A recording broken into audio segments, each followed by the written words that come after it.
cannot believe my good luck. I am coming to you from Greenville, South Carolina. It's my last day on a work trip here. It's raining, it's windy, and we have been trying to do this video about placarding on trains, right? And the initial idea was, let's just find some stock video trains. We'll talk about the placarding on them, right? Would not believe how hard it is to find stock footage of trains. I couldn't do it.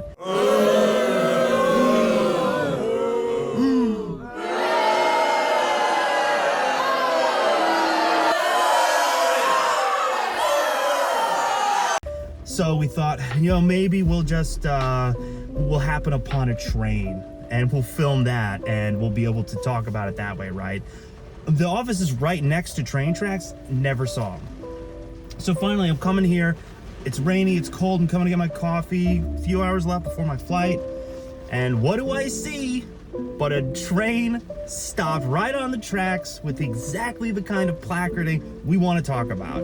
So I got out the camera as fast as I could, got some footage of it, and she gone. That train's out of here as soon as I'm done getting the footage we needed. So without further ado,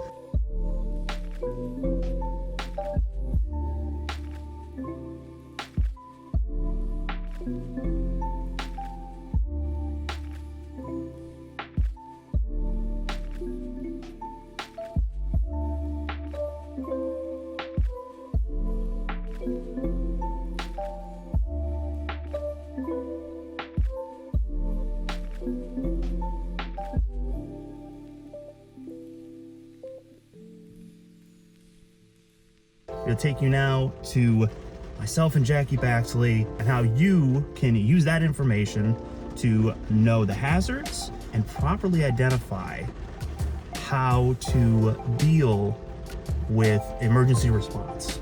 3257. Let's first look up that ID number in the yellow pages. All right.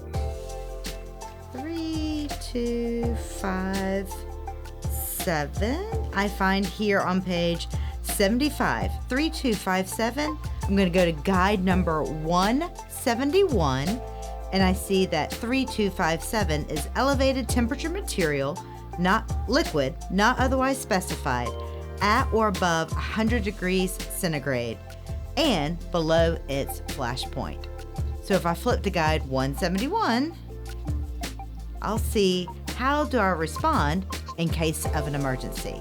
So for guide 171, it tells me what to do relative to the potential hazards of fire or explosion, health, as well as public safety, emergency response, all right here in guide 171.